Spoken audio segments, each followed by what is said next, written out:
Hey everybody,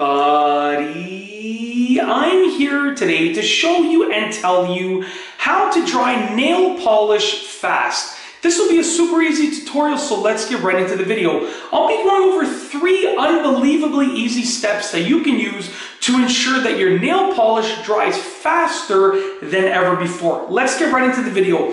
Number 1, and this is probably the easiest thing to do or incorporate into your nail polishing routine, okay? And that's to use a quick dry top coat or clear coat. Now, most people, when they use nail polish, most of the time are gonna use a top coat or a clear coat. It protects the nail polish. It allows it to last longer without chipping off and peeling off and so forth, okay? Now, top coats and clear coats, there are some that are available as a quick dry option. You want to look for one that is available as a quick dry option, and this way for your last coat, which is really the one that you're going to be going the thickest on, okay? And you really want to sort of lay it on so that you get that nice solid color. When you do your last coat, your clear coat or your top coat, okay, if it has the quick dry enabled in it, it's going to allow it to dry faster than usual. Totally something that you should look into, especially if you're using a top coat or a clear coat anyways. Just get a quick dry one and it'll dry much faster. The second thing that you can do, and it takes a little bit of planning, but it works really well, and you can use the nail polish that you already have. It's not getting a new type of nail polish, okay? Like the first one involves potentially buying a new type of top coat or clear coat. This one, you can use whichever nail polish you already have. So the second one, like I said, is to use a hair dryer on the cool setting to allow air to get on the nail polish, which will allow it to dry faster.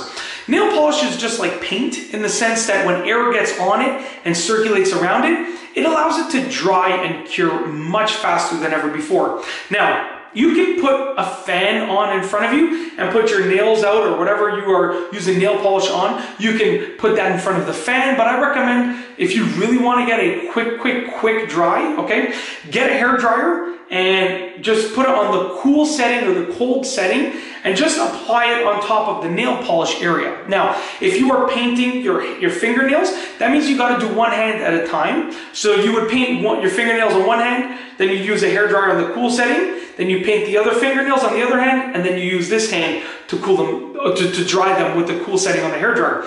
Or you can ask a friend or family member to use the hair dryer for you if you are doing both hands at once, assuming that you're doing your fingernails when I'm talking about this, okay? Lastly is number 3, which is a method that is very similar to painting, and that is to use thinner coats of nail polish. Now, when you want paint to dry faster, I recommend that you use thinner coats of paint. When you want nail polish to dry faster, I recommend that you use thinner coats of nail polish. That might mean that you need to do more coats, but you can do thinner coats. And here's the benefit of this. Let's say you have a quick few minutes and you want to paint your nails and you want it to dry relatively quickly. And then you have additional minutes later in the day. You can paint your nails with a very thin coat. It'll dry relatively fast. And then you can do your second thin coat later in the day and then the third thin coat tomorrow. So the benefit of doing your thinner coats is that they dry faster, but you might have to do more coats than usual. However, you can spread those coats out throughout the day or throughout a couple days, okay? So that's a huge thing that people sometimes overlook. That's it. If you like this video, please be sure to give it a thumbs up. Let me know what you think down below as a comment. And of course, be sure to subscribe for more great videos just like this one. And that's all I have for you today. Thanks for watching.